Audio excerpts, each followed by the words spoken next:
guys, Ryan's down and he's lost a finger. Yeah. We do the Baja this year.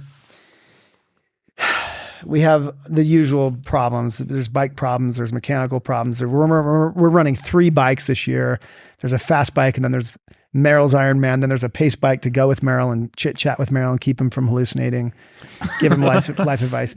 At this point, Merrill's finally decided to call it quits on the Ironman. We're going to take both bikes and finish them. We've ridden through the second night of darkness.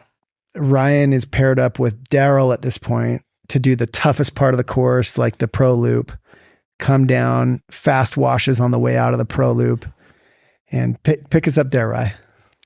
Yeah, so Daryl and I are riding. We took off at, 3 or 4 o'clock in the morning. We're riding all through the night. Sunrise starts coming up, and we're riding in this area that Daryl appropriately named Tatooine. Like, it's this open desert, amazing landscape that looks out of this world. Sun starts coming up, and we've got a sunrise that looks like this deep red on our shirts. There's rain clouds coming through it.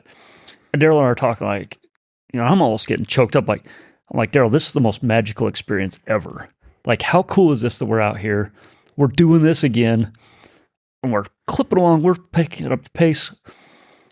So we get fuel and get water in the tank. We get a bad batch of fuel. So we're tearing apart the bike. And Daryl's got the mechanical expertise. We're pulling apart the fuel injection system. We're getting that fixed. We get both bikes back up and running. We're going, how amazing is this that we're in the middle of nowhere? I'm going to have the tools, the expertise to figure this out and get going. So we take off. We're riding, and it is absolutely just unbelievable magical. We get out of this kind of sand dune Tatooine area and get back into these gravel washes. And Daryl, he says, maybe we ought to slow down and be careful. We don't want to have what happened to Wade happen again. Such a smart guy right there. He really, it was good advice. I'm like, I feel like I'm doing good. We're clipping along. We're dodging the rocks. You guys had this conversation? We had this conversation. About not... I think Shawn's hearing this for the very first time. Not wading it. About not going full wade. Yeah, don't on the landscaping rock. Like 10 minutes before you go full wade? Yeah, like Daryl's like, his hair's growing. He's like, this feels a lot like where Wade crashed. I don't know. We should slow down, do you think? Yeah. Dude. Yeah. We're doing great. We're dodging rocks. We can see them. And then all of a sudden, the bike just bucks underneath me. And I'm in Superman position. I got my elbows bent. I got my butt off the seat. We're clipping along doing great. And it hits, and I feel the seat smack me in my behind so hard that my feet go straight up to the sky. I'm upside down, and I remember looking down, seeing the headlights, seeing the front fender, craning my neck back to spot my landing. I water ski, and I crash a lot water skiing. I've had a lot of practice spotting land. Come over, see the ground coming up. I tuck and roll. I roll up, and I'm like, I'm good. I'm doing great. I'm like, holy crap, that was epic. Like, I have no idea how far I flew, but I'm like, I don't know how I'm still alive. You survived it. You felt. Yeah. I'm like, kind of taking inventory of my neck and my back and my hips. Really? Did you actually think about your hips? Oh, yeah. You're like, oh. Yeah, I'm like, everything works. Because, I flew a long ways and tumbled and crashed. Exactly like Wade did. Exactly like the guy that you saved. The bike's wadded up. Like when we finally get to you, the front end smashed, the cell phone holder, navigation things bent inward, the headlight, whatever shroud is just destroyed. Yeah. He hit hard.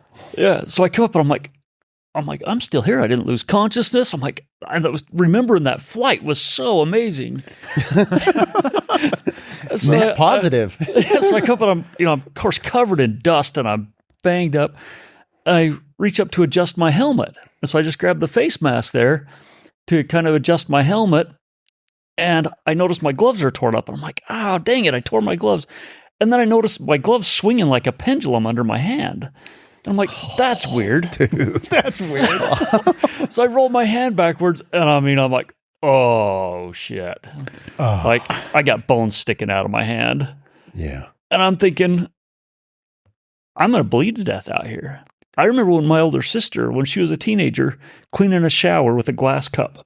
She dropped it and fell and landed on it, and it cut her ring finger off on her left hand. No way. And it was bleeding so, with every heartbeat, it was shooting blood up on the wall and the ceiling. Oh. And I'm thinking, holy cow, I'm like, I got to get this under control because we're in the middle of nowhere. We're hours from any sort of definitive care, anything. I'm like, you can package up broken bones, but you can't put blood back in your body. And I'm going, holy cow, I got to do something about this. And so I'm thinking, where's the arteries at? I've got a tourniquet in my backpack. I look at it, and it's just barely drip. I'm like sitting there kind of in amazement, one, staring at, the bones wiggling around. And I'm like, okay, I'm not bleeding. So then Daryl comes up on me and he's like, hey, what's going on? Are you okay?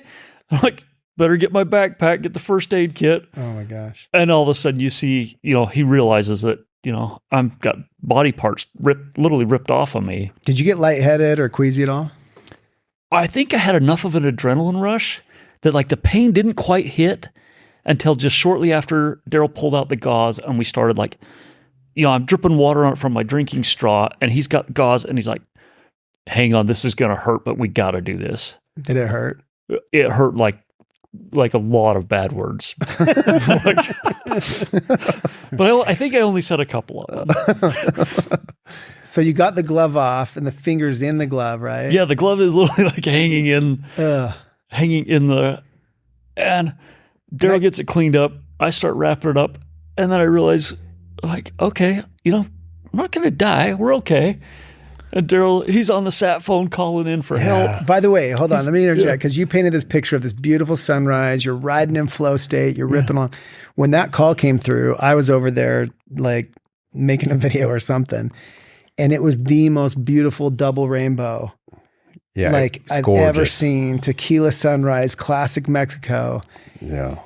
And I remember Jared took the call because he had the sat phone when all the trucks were gathered around. We were probably 50 miles from where you were or something. Yeah, you and I were getting ready to ride next. Yeah, we were hoping you'd come in and we'd ride next. And I looked at Jared's face because I was there taking pictures of a rainbow, and Jared just had this like panicked look on his face.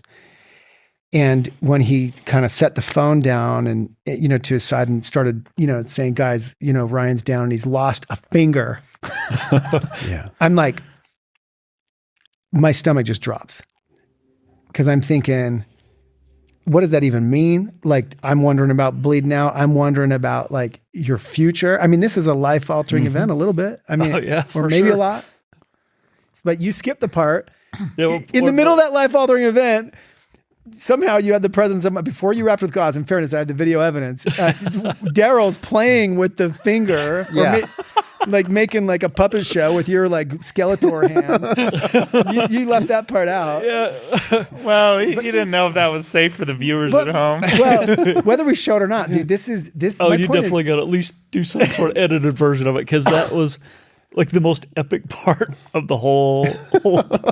But what amazes me, because what's going to happen next is Wade and I are going to get in his truck, overland, rally, Ford F-150. We'll come back to that. We get to Ryan. It's got to be at least probably an hour now that you've been sitting on your butt waiting for help. I actually looked at the timestamps because there was some discussion of this actually with Jared because he's kind of a details guy and he likes to argue with me. But it was 2 hours from the time the actual it happened until you guys were able to get there. Yeah. And then the helicopter came after we got there. Yes. Yeah. But not to short circuit that. My point is 2 hours after this, pain, dirt, worry, blood, gore, coming to terms. You have 2 hours to come to terms with this.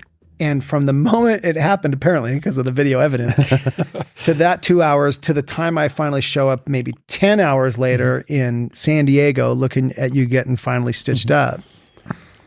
Ryan is Ryan. Yeah. Right? Yeah.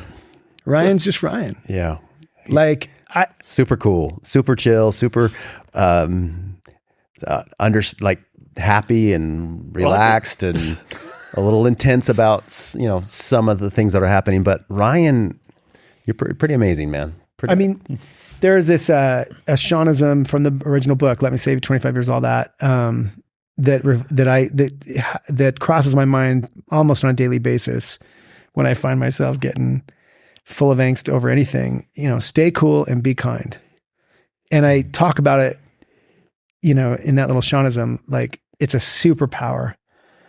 And it would have been really hard for me to stay cool and be kind when I've lost a finger. I mean, I play the piano, I play the guitar, like you know, you're into water sports, you hold out, you derp, like all these things had to have crossed your mind. And Ryan is just cool and kind to us, to the helicopter pilot, to everyone around, to the doctors that took his finger away in San Diego. They wouldn't let him keep it. And to this moment, as we sit here, man, and I just like, and I mean this like super sincerely, it's an example to me. And it's the most important part of the example of why I want to do this podcast, because it's like dirt biking's great. Mexico's great. Love tacos. But the example that you guys as somewhat new friends in my life are to me, you know, in ways that don't require degrees or money or fame or books or any of that. It means the most to me of the entire experience.